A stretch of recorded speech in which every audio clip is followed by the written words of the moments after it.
Leo, what are you thinking about? Oh, I'm just thinking about the meaning of life and why I exist. Wow, that sounds like a deep question. How will we figure that out? Well, since we're here at the philosophy department at the Oxford University, let's ask Professor Tim Mawson, who teaches the study of philosophy. Oh yeah, let's go! Hello, Professor Mawson, and thank you for making the time to meet with us today. It's a pleasure. I'm very much looking forward to hearing your questions and hearing what my answers might be. What is philosophy? What exactly is philosophy? Well, I think it'd be helpful to start with a little story about where the word philosophy came from. So 2,500 years ago in ancient Greece, there were these people wandering around, appearing really clever and saying to people, you know what, if you pay me a bit of money, I could teach you to appear really clever too. Wouldn't you like that? You could amaze all your friends, seem really wise, win all the debates that you might be having in your version of school or in the public environment that you're in. Wouldn't you like that? And because the Greek word for wisdom is Sophia, they were calling themselves Sophos. I say, oh, I'm a Sophos, I'm a wise man. So Sophia means wisdom, and they were calling themselves wise. And according to this story, there was another person who was starting thinking about deep issues. Pythagoras. He was always thinking about triangles. He was thinking about, the soul and what happens to the soul. What happens to the soul when we die, and what's our place in the universe? And he was probably sounding very wise to everyone around him. So they thought, oh, you should call yourself, Sophos too, because you've got wisdom. And he said, well, I don't think that's quite right. Maybe I'm not 100% sold on these guys and their whole project anyway. But even so, I wouldn't want to say I had wisdom. Because I love wisdom. I would love to have wisdom. And so he said, oh, I tell you what, let's use the word philo, which is the Greek word for love, or a Greek word for love, and stick it together with the word for wisdom, and call ourselves philosophers. You can call me a philosopher, a lover of wisdom. And that's where the word came from. And I think that's still quite a good way into the answer to your question, what is philosophy? Because I think it sort of is suggestive of the thought that if you're a philosopher, you're not really saying, look, I know all the answers, I'm really wise.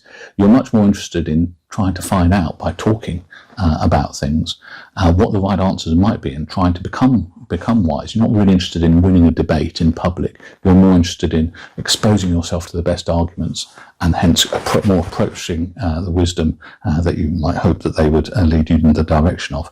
How do philosophers decide what is right and wrong? Yes, good. There's no simple answer to your question, I'm afraid, because philosophers disagree about this. So some philosophers would actually disagree with the very idea that there is an objective right and wrong. They'd say, look, it's all just a matter of taste or preference.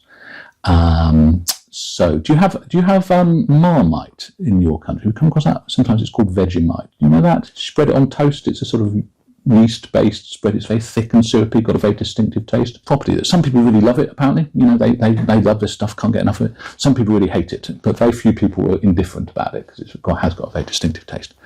So you can imagine if we went to our dining hall, got hundreds of people in there, and we give them all Marmite, you might say, okay, go down that end of the hall if you really love Marmite, down this end of the hall if you really hate Marmite.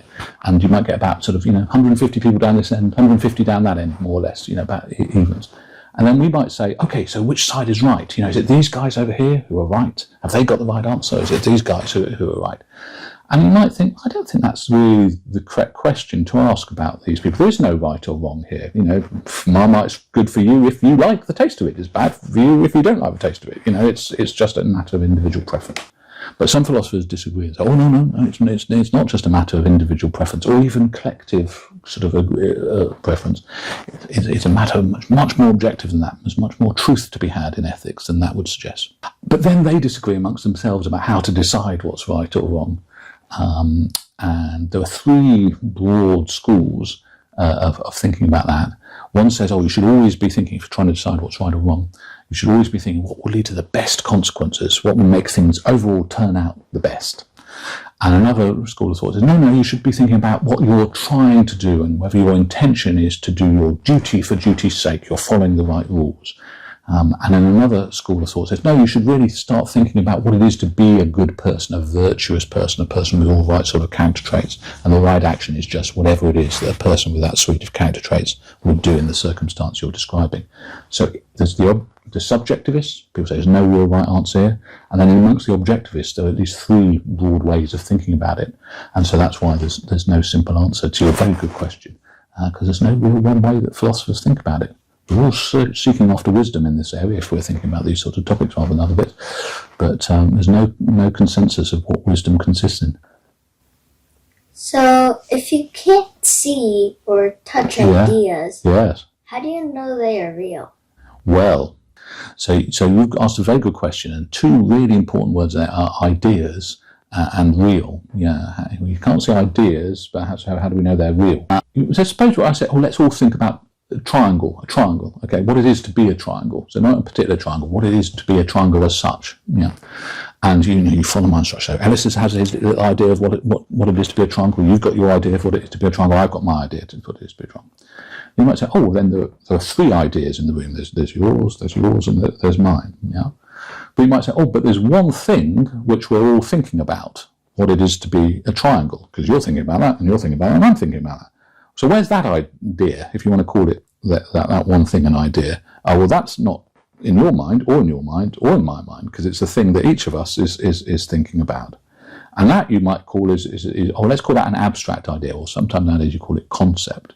And you might say, how do we know that's real? Because that's not just a matter of introspection, as it were. I can't tell, I'm definitely thinking about triangles. Yeah, for real, I am. I'm not simulating thinking about triangles. I follow instructions. But that thing, you might, what's the status of that thing? And that's a big philosophical issue. It goes back to Plato. So much philosophy goes back to Plato. So he was an ancient Greek philosopher, about the same time as Pythagoras and those other guys we were talking about. And he had a particular idea about that, which is hence called Platonism after Plato. And he thought that there was this realm of these things, these ideas, forms, maybe called the realm of the forms, this sort of thing, outside space, outside time. Yeah, because then it's not that the concept of a triangle is somewhere floating above us, actually, even though I've been sort of gesturing in that direction. And there's this realm of idea. And then we have an ability to learn about them because we know we can think about triangles.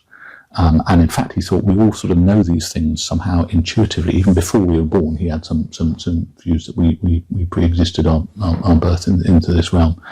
And that's his view about those things.